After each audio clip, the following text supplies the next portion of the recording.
This coming Tuesday is World Environment Day. It's an incentive of the United Nations and has been used for more than a decade now to draw attention to the environment. And this year's theme is Green Economy. Does it include you?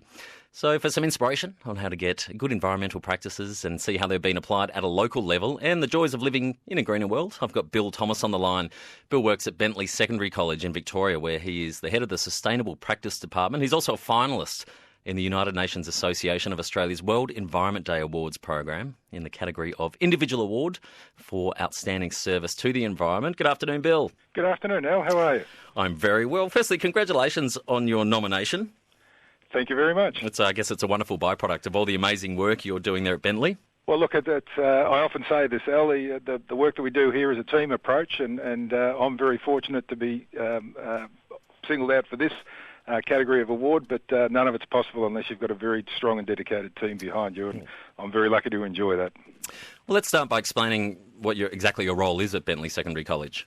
Well, it's an all-encompassing one in sustainability and sustainable practices, and we've had a couple of major developments over the last few years. In 2006, my position was formalised by our previous principal, Bill Leaf, and he set up a number of structures in the school here in terms of redeveloping, and the sustainable practice side of it fitted in very neatly with that. So we started with our water problems. You don't know what you don't know, and one of the things was that we weren't sure whether we were using lots of water or not, and as a consequence I was getting invites to South East Water's flash lunches and what have you, because we were one of their better clients.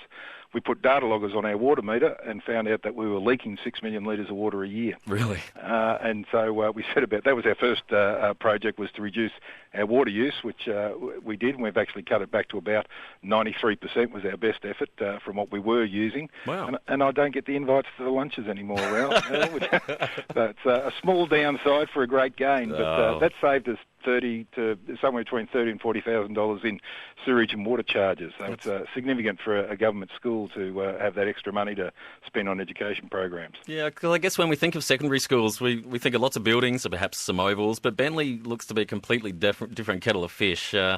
I've had a look. Some of it looks more like an eco-lodge than a secondary school. So can you describe for the listeners some of the systems you've put in place there? Because there's so much going on. It's not a bad description, Al. We built a wetland that treats all the water that we can't trap in tanks. That's been planted out with indigenous plants that are representative of what was here pre-European settlement.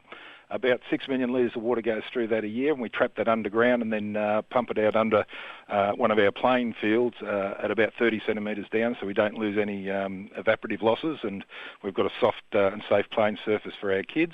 In the last 12 months, we've built an urban forest with the help of the Commonwealth Bank. Our local branch came on board to support us, and that forest now is on over 2,000 square metres. It's completely as it was pre-European settlement, and that's sequestering carbon for us and reducing our footprint, as well as being an outdoor classroom and habitat for flora and fauna.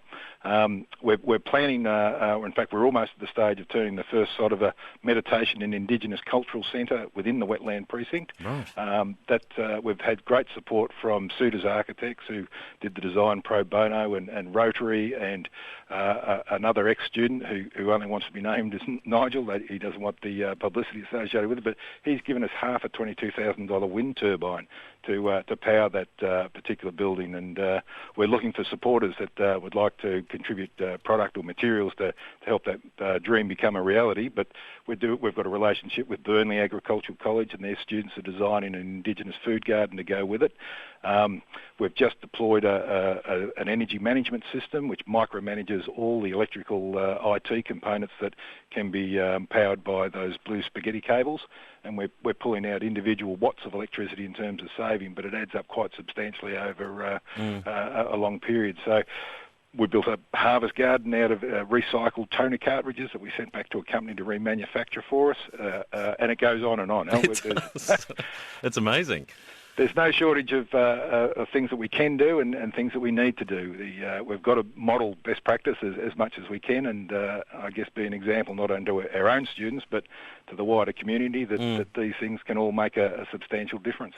Well, it's great with the kids because they're learning comprehensive environmental practices from a young age. So how have the students responded to your work? They're fantastic. They never cease to really make your heart swell when you see them in operation.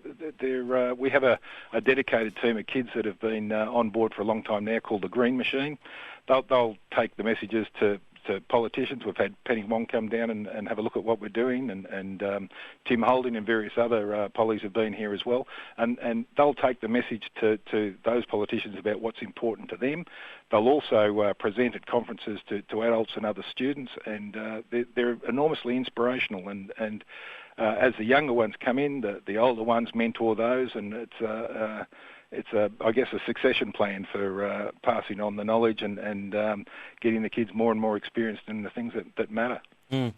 Student activist team and Indigenous artists in residence program as well. Can you tell us a bit more about that? Well, look, the meditation centre, we wanted to connect a bit more with our Indigenous owners of the traditional owners of the land, and the national curriculum that's been rolled out has as one of its primary focuses Indigenous studies as well as sustainability as one of the other ones, and so within this meditation centre, when we build it, we're hoping to engage a local artist to work with our students to actually decorate the building. We want to put up plywood panels so that the artwork can change over a period of time, and have the students working out in this almost forest environment, decorating the building and incorporating the local knowledge into their studies on a daily basis. So it's a great program that lots of kids can be involved in over a period of time, and we can take the panels off, flip them over and put them back on again, and start again with